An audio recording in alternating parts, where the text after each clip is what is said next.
you're describing AI ethics as actually a place where there isn't necessarily like a default right or wrong answer. Do you feel like that creates just like makes it easier for kids to kind of dip their toes in, where they're not necessarily afraid of like having the right answer, and so they're able to kind of like wade in and kind of develop an opinion? Yeah. And it's not just our AI conversations. I mean, that's my whole classroom is, hey, and I tell them all the time, like we have a whole 3 before me where, my classroom is set up for the students to work collaboratively. They're in groups of 4, because I want them to work through issues before they even come to me. And I tell them I'm like, a lot of times you guys may get to the solution. Somebody in your group may get to the solution before I even can. So I work very hard and even in all the presenting I do, I'm not presenting because I'm the expert, right? I'm just presenting because I'm the facilitator of this conversation. And that's how I try to approach my classroom in general, as like the moderator, the facilitator of conversations. But yeah, my students, I mean, there's so many of them, they're so smart. And, I definitely have no problem admitting like, they're like, oh, this is wrong, or, oh, okay, you're right. Yep. Thanks for pointing that out. I appreciate you. We have a reward system. They get rewarded for it. So I think that speaks a lot to culture though. And you have to be confident enough in yourself to be okay with making mistakes. And I am definitely okay with making mistakes.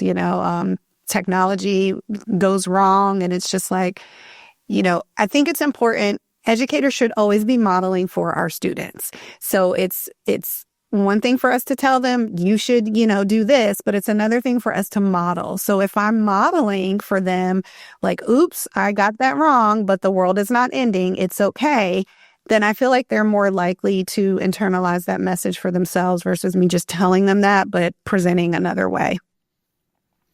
Yeah, I was thinking about even when we were kicking off this podcast and your sound wasn't working, you were so like zen. You're like, oh, yeah, the sound isn't working. Like, you're just sort of like trying it out. And well, I've had other guests where it's just like, oh, they're freaking out, and it's like, I need to restart my computer. And it's like, it's interesting because we kind of assume that this generation is, Gen Z, Gen Alpha are, tech natives. But what I heard one anecdote from a teacher, I'm curious if you've seen something similar where, when we were growing up with computers, it often was just broken. Like we were constantly troubleshooting. I remember like the first time I got an iPod, and I spent like 8 hours, like late into the night with my dad trying to figure out how to get it was like FireWire to work. It just didn't work, and we had to like do all this stuff. And now technology just works. Like most of the time it just works. You just turn on the computer, or you go into Chrome. And so one teacher was describing, if a student can't figure out how to like log into Chrome to like their Google suite, they just like don't know what to do. It's like the practice of troubleshooting. Like, do you see that? And do you find that you actually have to, because you talk about modeling sort of this like best practice of like just troubleshooting in a way that's, that's also sort of a mental state. Like, yeah, does that story, have you seen something similar to that? Like, are kids like less apt for troubleshooting than people might expect? Yeah, absolutely. And, even with my own kids. And so like my son in particular, he will ask me questions, and I'm trying to get better, because I think sometimes as adults, like we just kind of, and as teachers, we just kind of want to like give the answer so we can keep going. And I'm trying to like force myself to slow down a little bit and like give them that opportunity. So like, he'll ask me a question, and I'm like, well, what do you think? How do you think you should do it? Or what setting do you think it should be? And then he just goes and does it. And so like, I actually never help him, but it's something just in him to ask the question every time. And so the same thing with the students, like trying to get them to, again, go to each other, that 3 before me. So go to each other, because then they're having an opportunity to practice that with each other before they come to me. And then if they come to me, it's like, okay, well, what can we try?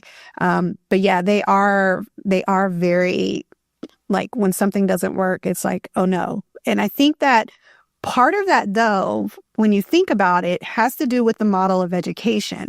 There's been so much focus on getting to the right answer, right? Testing is all about getting the right answer. And we've lost, there's not as much focus on the process of getting there, the journey.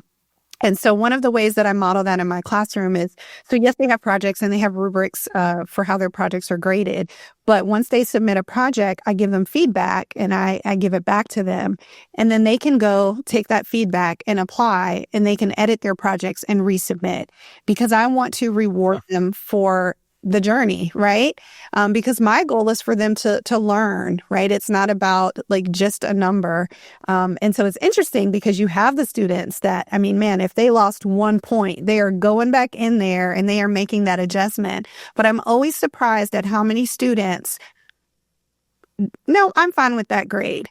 Particularly like we do like digital citizenship, like we have like wrap ups to the lesson, but they can go in and edit their answers.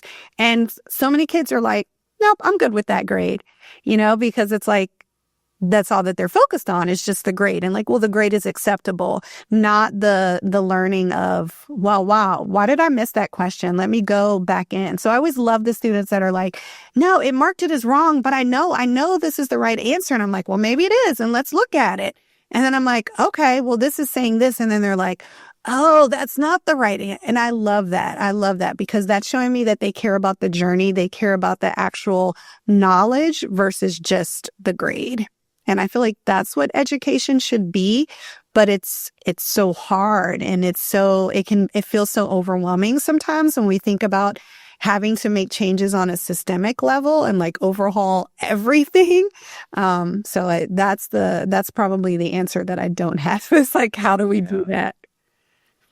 I mean, but like in the workplace, very rarely do you just get one shot. I mean, everything is like, oh, let me send you a draft, and then your boss gives you some feedback, and your client gives you feedback, or your customer gives you feedback, and then you're sort of iterating on it. Yeah. In fact, I think the only time I've really ever taken a test was like maybe in like an application. Like maybe sometimes there's a test during the interview process, but you don't really get tested at work. You almost always are iterating. Yeah, but like type A personalities struggle with that. And I'm like a type A, in remission, but it's, you want to get everything right the first time. And I think it's so funny that like you said, like, oh, you were so zen. Cause like inside I'm like, oh my gosh, like, what's happening? I actually got a tattoo and it says zen on it because I'm like reminding myself that I need to stay in that place. But yeah, for type A, people and, I worked in corporate, before I moved into education, and I just felt like it was such a different model. And so even once getting into education and once I started presenting, like, the best advice somebody ever told me was that a presentation is just a conversation, right? Because I wanted to stand in front of the room. I wanted to have a mastery over everything. I didn't want to make any mistakes, stumble over any words, and just be perfect. And just realizing like, one, that's not relatable to a lot of people because then they feel like they can't do what you do, right? It's not authentic and it's not sustainable. And it put a lot of stress on myself. And so when she told me that, like, presenting is just a conversation, like I don't know why, it was so simple, but it just changed everything for me. And so now like I'm so much more relaxed and, like when I'm presenting, like I just enjoy myself and enjoy engaging with people. And so I think, it's just, I don't know, it's just a big difference in mindset, a shift in mindset.